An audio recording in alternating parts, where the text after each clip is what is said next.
तो दोस्तों अगेती सब्जियों की बुआई का जो हमारा कार्य था वो कंप्लीट हो गया है। यानी जितने भी हमें अगेती बेल वर्गीय सब्जियां लगानी थी वो हमने कंप्लीट लगा ली है। कुछ सब्जियों को तो मतलब 9 दिसंबर के आसपास जो है बीज की बुआई कंप्लीट हो गई थी और थोड़ी बहुत जो बचे हुए बीज थे वो हमारे जो है 13 दिसंबर तक हमारे टोटल बीजों की बुआई हो चुकी थी, जिनमें हमें सिर्फ बेल वर्गीय सब्जियाँ लगाई है। थोड़ा सा 1 बीघा के आसपास मिर्ची का ट्रांसप्लांट जरूर किया है और उसके बाद ज़्यादातर हमने जो है तरबूज के बीज की बुआई की है, तरककड़ी के बीज की बुआई कर दी और इन सब का जो है जमाव भी हो गया है। यानी कि इतने कम टेम्परेचर में, कितने कम टेम्परेचर हैं आपको पता है जो अगेती सब्जियां हैं उनके लिए, और इतने कम टेम्परेचर में हमारी जर्मिनेशन रेट जो है वो हमें काफ़ी अच्छी मिली है। यानी कि 95% से ऊपर जर्मिनेशन रेट आई है। मैं आपको दिखाऊंगा आगे वीडियो में। काफ़ी अच्छी जर्मिनेशन रेट मिली है।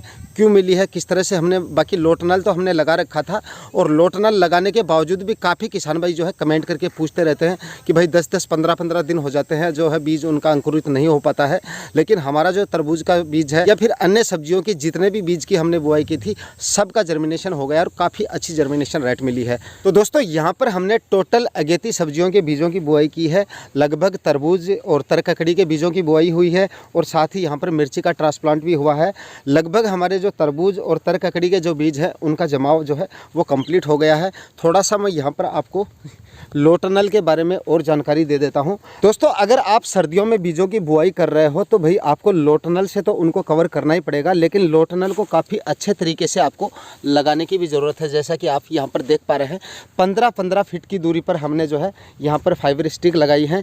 काफ़ी किसान भाई जो है दूरी तो जो बीच का गैप जो है वो थोड़ा ज़्यादा रख देते हैं। यहाँ पर आप आराम से देख पा रहे होंगे, मतलब जो हमारा लोटनल का कपड़ा है बीच में से कहीं पर भी झुका हुआ नहीं है। जैसा कि यहाँ पर फाइबर स्टिक लगा है और दूसरा फाइबर स्टिक यहाँ पर लगा है, तो बीच में से आप देख पा रहे हैं ये बीच बिल्कुल भी जो है ये झुका हुआ नहीं होना चाहिए। जितना ये नीचा होगा, जितना ये डाउन होगा, उतना ही टेम्परेचर अंदर से कम मेंटेन होगा। तो इस तरह से आपको ये जो लोटनल है वो काफ़ी अच्छे तरीके से लगाने चाहिए। और यहाँ पर आप देखिए हर सरिये के पास में आपको मिट्टी लगाने की ज़रूरत तो नहीं है, फिर भी मतलब कहीं से भी ये उठा हुआ नहीं होना चाहिए। तो आप एक एक फाइबर स्टिक छोड़कर जो है इसको मिट्टी से कवर कर सकते हैं। जैसे यहाँ पर मिट्टी डाली हुई है तो अगला सरिया जो है ये आप खाली छोड़ सकते हैं और दूसरे फाइबर स्टिक पे आप मिट्टी से इसको इस तरह से कवर कर सकते हैं। दोनों तरफ से आपको मिट्टी से कवर करना है। इस साइड में मिट्टी डाल दी और दूसरी साइड से भी आपको इस तरह से मिट्टी से कवर कर देना है। इस तरीके से अगर आप लोटनल लगा के, मतलब लोटनल को जितने अच्छे तरीके से आप लगाएंगे, मतलब सुबह के समय ज़्यादा ठंडी हवाएं अंदर नहीं जानी चाहिए।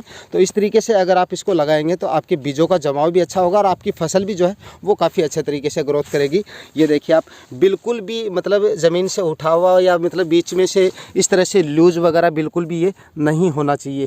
दोस्तों फाइबर स्टिक लगाने के बाद में फाइबर स्टिक को ज़मीन में हमें इतना तो धंसाना ही पड़ेगा कि इस कपड़े को मिट्टी से कवर किया जा सके। यानी कि आपको इतना मतलब सरिया अंदर ज़मीन के अंदर डालना ही पड़ेगा ताकि मतलब ये लोटनल जो है हमारा थोड़ा सा यहाँ पर एक्स्ट्रा रह जाए इस साइड में और थोड़ा सा एक्स्ट्रा इस साइड में रह जाए ताकि मिट्टी से इसको कवर किया जा सके। लेकिन इससे क्या है, हर सरिये को हम इतना डालेंगे तो इसकी जो ज़मीन से हाइट है वो थोड़ी सी कम हो जाती है। तो यहाँ पर आपको क्या करना है, सरिये के पास में आपको लोटनल पर मिट्टी डाल के आपको कवर करना है। उस सरिये को तो आपको ज़रूरत के हिसाब से मिट्टी में डालना है और जो दूसरा सरिया होता है जिस पर आपको मिट्टी नहीं डालनी है उसको आपको पूरा बाहर निकाल के रखना है। यानी कि उसको मिट्टी में ज़्यादा डालने की ज़रूरत नहीं है। ये देखिए इतना ही है ये, मतलब इससे आपकी हाइट जो है वो ठीक तरह से मेंटेन होती रहेगी। जहाँ पर आप मिट्टी डाल रहे हो उसको मिट्टी में इतना धंसाओ कि मतलब लोटनल आपका दोनों तरफ से जो है आधा फीट तो मतलब बचना ही चाहिए ताकि आप अच्छे तरीके से उसको मिट्टी से कवर कर दो। और जो दूसरा सरिया है जिसके पास में आपको मिट्टी नहीं डालनी है तो वहाँ पर आप जो है उस सरिये को जो है ज़्यादा डालने की ज़रूरत आपको नहीं है। इस तरीके से आप देखिए इस पे पूरी हाइट दे रखी है हमने। और बीजों का जमाव जो है वो किस तरह से हुआ वो भी आपको दिखा देता हूँ कि कितना क्या % बीजों का अंकुरण हुआ है। दोस्तों अब आप देख सकते हैं कि हमारे बीजों का अंकुरण भी जो है वो हो गया है और जर्मिनेशन रेट जो है वो आप देख सकते हैं किस तरह की मिली है। सामने वाले होल में भी हमने एक एक होल छोड़कर जो है सीड शोविंग की है और ये देखिए आप, मतलब काफ़ी अच्छी जर्मिनेशन रेट मिली है और प्लांट भी काफ़ी हेल्दी लग रहे हैं आपको। ये देखिए कोई भी प्लांट आपको ऐसे सर्दी की वजह से मतलब वीक नहीं मिलेगा। ये होल एक खाली ज़रूर रहा है, इसमें क्या कारण रहा होगा पता नहीं, किसी जीव ने छेड़ा शायद इसको। ये देखिए बाकी आप हर एक होल में आपको पौधा मिलेगा और सामने भी जो है हमने एक दो होल छोड़कर जो है सीड शोविंग बराबर की थी इनमें। ये देखिए एक होल यहाँ पर खाली है, सामने इसीलिए लगाते हैं भाई। आपको मैंने एक वीडियो में बताया भी था कि तरककड़ी का जो जर्मिनेशन है वो थोड़ा सा कम होता है, क्योंकि ये देसी बीज होते हैं। तो हमने सामने इसीलिए लगाए हैं कि कोई होल में अगर अंकुरण ना भी हो तो मतलब वहाँ पर जगह स्पेस खाली ना रहे। एक ये देखिए यहाँ पर बीज जो है नहीं निकला है, तो यहाँ पर निकल आया, और यहाँ पर निकला है, यहाँ पर नहीं निकला है तो यहाँ पर निकल आया। ये देखिए आप इस तरह से। तो तरककड़ी की सीड शोविंग अगर आप करो, देसी बीज अगर आप लगा रहे हो, तो भाई सामने वाली लाइन में भी आपको जो है कहीं पर आपको 2 बीज लगा देने, यहाँ पर हमने 2 लगा दिए हैं। तो इससे हमारा जो है स्पेस खाली नहीं रहेगा, इस तरह से आप लगाएंगे तो ये तो हुआ हमारा तरककड़ी का जर्मिनेशन। यहाँ पर भी प्लांट निकल रहा है, ये देखिए आप, अगर आप देख रहे हैं तो नीचे से, क्योंकि समय भी कोई ज़्यादा नहीं हुआ है। यानी कि 9 दिसंबर के आसपास इसकी बुआई हमने की थी, आसपास क्या 9 दिसंबर को ही किया था, और 9 दिसंबर को ही हमने तरबूज लगाए थे। तरबूज का भी मैं आपको जर्मिनेशन रेट दिखाऊंगा।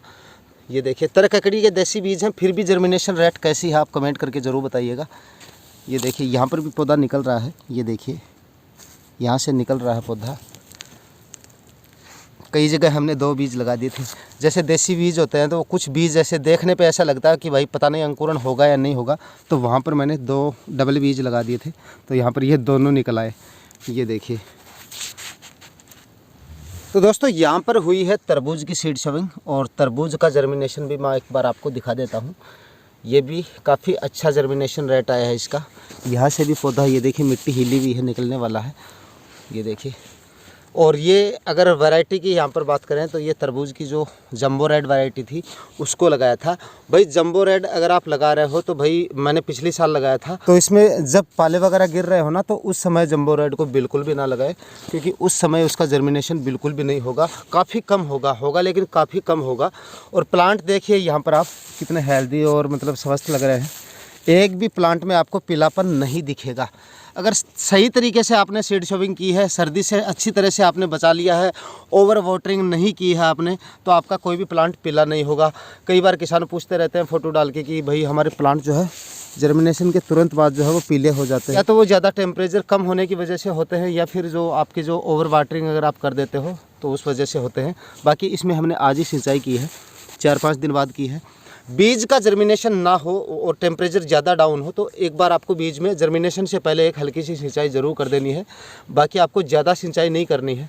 यहाँ पर मैंने आज ही इसमें सिंचाई की है, और यहाँ पर आप देख रहे हैं कोई भी ज़्यादा आपको ऐसा नहीं लगेगा कि आज सिंचाई की है। इस तरह से आप हल्की हल्की सिंचाई करते रहें।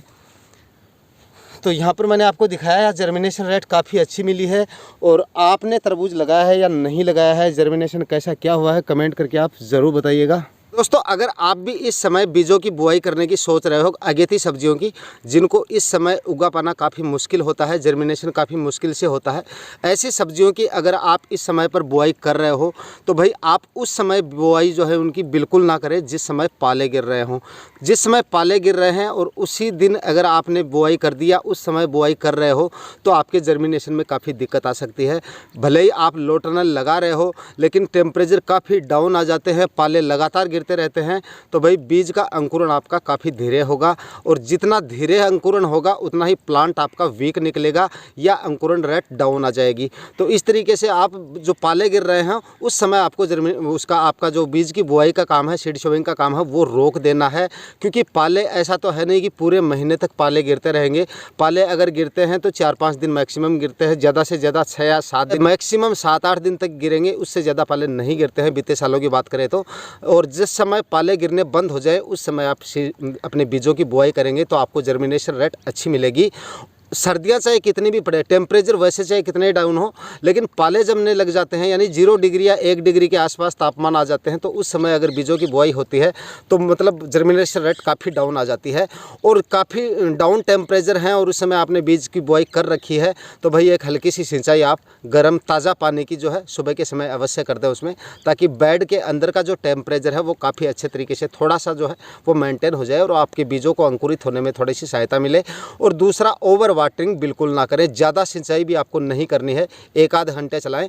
पहली सिंचाई आपको अच्छे से कर देनी है ताकि आपके पूरे बेड में नमी हो जाए, और उसके बाद में अगली सिंचाई जब भी आप करें बीज को जर्मिनेशन करने के लिए, बीज को जर्मिनेशन होने से पहले टेम्परेचर काफ़ी डाउन है और आपको सिंचाई करनी पड़ रही है तो केवल आधा 1 घंटे सिंचाई करें, गर्म पानी से सिंचाई कर दें। इसीलिए वो सिंचाई हमें करनी है कि हमारे बेड का जो टेम्परेचर है वो थोड़ा सा मेंटेन हो जाए। और दूसरा सबसे इम्पोर्टेंट टॉपिक, काफ़ी किसान भाई पूछते रहते हैं कि सर हमारे तरबूज का जब जर्मिनेशन हो जाता है या हो गया उसके बाद में हमें क्या डालना है उसमें। तो भाई आप इतनी जल्दी मत करो, कोई फर्टिगेशन इस अवस्था में नहीं किया जाता। सिर्फ आपके खेत में अगर फंगस वगैरह की दिक्कत होती है तो जब आपका जर्मिनेशन हो जाए, प्लांट 10-15 दिन का हो जाए, उस समय आप एक फर्टिगेशन कर सकते हैं फंगीसाइड का, जिसमें आप कार्बनडाजिम और मैनकोजेब ले सकते हैं 12% और 63% वाले फॉर्मूले में। इसके लिए आप पावर ग्रो कंपनी का मैंडोज ले सकते हैं या यूपीएल कंपनी का साफ ले सकते हैं। इसका आप फर्टिगेशन कर सकते हैं। 500 ग्राम प्रति एकड़ के हिसाब से जड़ में आपको चलाना है, ड्रिप इरिगेशन की सहायता से स्प्रे नहीं करना है।